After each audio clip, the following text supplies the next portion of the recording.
ایک خدا بنا دیا ہے، یہ ترجمہ ہے۔ کئی خداؤں کو ایک خدا بنا دی ہے، یہ ترجمہ ہے۔ بولتے نہیں، کیا ترجمہ کریں گے؟ اجعل الالہۃ الہم واحدا، مشرکین مکہ کہتے کیا ایک کئی خداؤں کو چھوڑ کے ہم ایک کو مان لیں؟ یہ ترجمہ نہیں تھا کئی خداؤں کو ایک بنا دیں، ترجمہ کئی خداؤں کی جگہ پہ ایک کو مان لیں، تو کئی خداؤں کی جگہ ایک کو مان لیں۔ حدیث پاک میں ہے من جعل ہمومہ ہمم واحدا کفاہ اللہ، جو آدمی کئی غموں کی بجائے ایک غم کو سینے سے لگا لے، اس کا معنی یہ نہیں ہے کئی غموں کو ایک غم بنا دے، بلکہ یہ ہے کئی غموں کی بجائے ایک غم آخرت سینے میں لگا لے، اللہ اس کو کافی ہے۔ تو جس طرح اجعل الالہۃ الہم واحدا کا ترجمہ اس نے کئی خداؤں کی بجائے ایک کو خدا مانا، من جعل ہمومہ ہمم واحدا، جو کئی غموں کی بجائے ایک غم کو سینے میں جگہ دے۔ تو حدیث کا ترجمہ کانت طلاق فی عہد رسول اللہ و خلافت ابی بکر و سنتین من خلافت عمر، طلاق الثلاث واحدۃ، نبوت کے دور میں تین کی بجائے ایک، حضرت صدیق کی خلافت میں تین کی بجائے ایک، عمر کی خلافت کے ابتدائی 2 سالوں میں تین کی بجائے ایک ہوتی۔ جب حضرت عمر کا زمانہ آیا تو پھر تین کی جگہ پہ تین، ایک نہیں، پھر تین کی بجائے ایک نہیں، پوری تین دینی شروع کر دی۔ حضرت عمر نے فرمایا جب ایک تھی تو ایک کہتے، اب تم تین دیتے ہو، ہم ایک نہیں تین کہیں گے۔ اور یہ ترجمہ میرا نہیں ہے، علامہ انور شاہ کشمیری کا ہے۔ یہ کس کا؟ یہ میں نے علامہ انور شاہ کشمیری رحمت اللہ علیہ کا نام کیوں لیا ہے؟ تاکہ آپ کے ذہن میں بیٹھے کہ میری بات نہیں ہے، یہ میرے اکابر کی بات ہے۔ ہمیں ساتھ سمجھانا پڑتا ہے بھئی یہ فلانے کی ہے، پھر لوگ جلدی مطمئن ہوتے ہیں کہ اس کی بات نہیں ہے، بڑوں کی بات ہے۔ میرے پاس وہاں سرگودا، میں اپنے مرکز اہل سنت والجماعت سرگودا ادارے میں تھا، ہمارے ایک جماعت آئی اور گاڑی ان کی اپنی کرائی تھی، 8-10 بندوں کی جماعت تھی، تبلیغی جماعت۔ تو ان نے مجھے کہا کہ مولانا صاحب ہم آپ کے ہاں آج عصر سے لے کے کل 10 بجے تک قیام کریں گے، نماز بھی پڑھیں گے، استفادہ بھی کریں گے، ہم آپ نے پاس رہنا۔ میں نے عصر کے بعد چائے پلائی، جب اٹھنے لگے تو جماعت کے امیر صاحب مجھے کہنے لگے کہ مولانا صاحب ہمیں اپنی خصوصی دعاؤں میں یاد رکھنا، ہمیں اپنی، ہر بندہ کہتا ہے آپ بھی کہیں گے، ہمیں اپنی خصوصی دعاؤں میں یاد رکھنا۔ میں نے کہا امیر صاحب آپ میرے مرید ہیں؟ کہتے ہیں نہیں۔ میں نے پوچھا میرے شاگرد ہیں؟ کہتے ہیں نہیں۔ میں نے پوچھا میرے رشتہ دار ہیں؟ کہتے ہیں نہیں۔ میں نے کہا کہ مجھے ہدیے دیتے ہیں؟ کہتے ہیں نہیں۔ تو میں نے کہا خصوصی دعا کیسے نکلے گی، مجھے سمجھاؤ آپ۔ خصوصی دعا کے لیے خصوصی تعلق چاہیے، خصوصی دعا کے لیے خصوصی تعلق چاہیے۔ میں نے سمجھا کہ جماعت والوں نے میرے جملے کو اچھا نہیں سمجھا، وہ سمجھا کہ یار پتہ نہیں مولوی صاحب لالچ کر رہے ہیں، پیسے مانگ رہے ہیں، اچھا نہیں سمجھا۔ جب میں نے محسوس کیا کہ میری بات کو وہ اچھا نہیں سمجھ رہے تو میں نے فوراً ان سے کہا یہ میرا جملہ نہیں، حاجی امداد اللہ مہاجر مکی صاحب کا ہے، یہ میرا جملہ نہیں، حاجی امداد اللہ مہاجر مکی صاحب کا رحمت اللہ علیہ۔ حاجی امداد اللہ مہاجر مکی صاحب کو ایک بندے نے کہا جی خصوصی دعا فرمائیں۔ حاجی صاحب نے پوچھا تم ہمارے مرید ہو؟ کہا جی نہیں۔ ہمارے رشتہ دار ہو؟ کہا جی نہیں۔ ہمیں ہدیے دیتے ہو؟ کہا جی نہیں۔ فرمایا خصوصی دعا کے لیے بیٹا خصوصی تعلق چاہیے، خصوصی تعلق کے بغیر خصوصی دعا نہیں ہوتی۔ اب دیکھو اس میں کوئی حرج کی بات نہیں ہے، آپ بیٹھے ہیں، اگر بندہ چٹ لکھتا ہے جی میرا بیٹا بیمار ہے، ایکسیڈنٹ ہو گیا، دعا فرمائیں، آپ بھی کہہ دیں گے میں کہوں گا اللہ صحت دے، آپ نے کہنا ہے آمین۔ اور اگر آپ ہی کو میسج آ جائے کہ آپ کے بیٹے کا ایکسیڈنٹ ہو گیا ہے تو پھر آمین کیسے کہیں گے بتائیں ذرا۔ اب دیکھیں بیٹے کے ایکسیڈنٹ کی خبر آئی تو آمین کا لہجہ اور ہے، اور ویسے چٹ سٹیج پہ پڑھ دے تو آمین کا لہجہ اور ہے۔ تو خصوصی دعا کے لیے خصوصی تعلق، میں کیوں سمجھا رہا ہوں کہ یہ ترجمہ میرا نہیں ہے، یہ ترجمہ علامہ انور شاہ کشمیری رحمت اللہ علیہ کا ہے۔ میں جو بات سمجھا رہا تھا الیوم اکملت لکم دینکم، دین خدا نے کامل کر کے دیا ہے، میں اس پہ بات سمجھانے لگا کہ قرآن نے جن جن باتوں کو ماننے کا حکم دیا ان سب کو ماننا ہے، اسی کا نام دین کامل ہے۔ ان میں سے کچھ بھی چھوڑ دو گے یہ دین کامل ہرگز نہیں ہوگا۔ ذرا توجہ رکھنا، ہرگز دین کامل نہیں ہوگا۔ میں نے آیت پڑھی ہے، یا ایھا الذین آمنوا اطیعوا اللہ، اے ایمان والو اللہ کی بات مانو، وَأَطِيعُوا الرَّسُولَ بات پیغمبر کی مانو، وَأُولِي الْأَمْرِ مِنْكُمْ بات فقہا کی مانو۔ میں نے کہا فقہا میں سے حضرت امام مالک بھی ہیں، حضرت امام شافعی بھی ہیں، حضرت امام احمد بن حنبل بھی ہیں، لیکن ہم نے تقلید جو کی ہے امام اعظم ابو حنیفہ کی ہے۔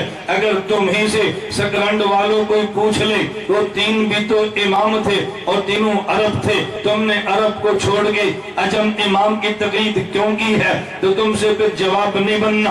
امام مالک عرب ہے، امام شافعی عرب ہے، امام احمد عرب ہے، امام حنیفہ عجم ہے، تو تمہیں کوئی کہے بھئی تقلید کرنی جو تھی تو عرب کی کر لیتے، عجم کی کیوں کی ہے؟ آپ نے سینہ تان کے کہنا ہے کہ نہیں نہیں، تقلید تو پہلے امام اس کی کرنی ہے جو عجم ہو۔ وہ پوچھے گا یہ کیوں؟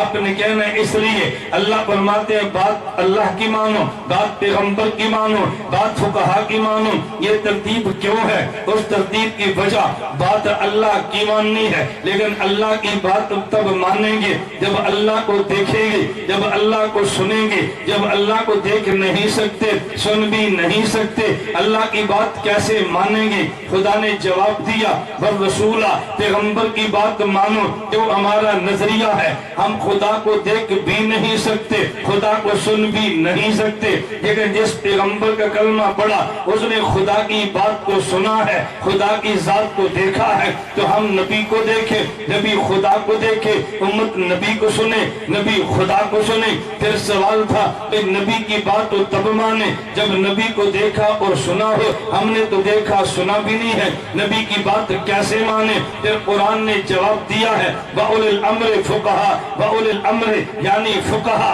تم فقہا کی بات مانو۔ اس کا معنی یہ ہے ہم عجم ہیں، نبی عرب ہے، وہ عرب میں عجم میں آئے نہیں ہیں، ہم عرب میں جاتے نہیں ہیں، ان کی زبان عربی ہے، ہماری زبان عجمی ہے۔ نقطہ سمجھنا، ان کی زبان عربی ہے، ہماری زبان عجمی ہے، ہم عربی جان نہیں سکتے، پیغمبر کی بات مانیں گے کیسے؟ دیکھیں میں بیان کر رہا ہوں، میری زبان اردو ہے، آپ کو اردو آتی ہے تو میری بات سنیں گے، سمجھیں گے، مان لیں گے، لیکن آپ میں سے وہ بندہ کہ جو سندھی سمجھتا ہے، سندھی بولتا ہے، اردو سمجھتا بھی نہیں ہے، اردو بولتا بھی نہیں ہے، اگر وہ میری بات نہ مانے اعتراض نہیں ہے، پھر اس نے سمجھا ہی نہیں ہے، نہیں مانا تو کیا ہوا؟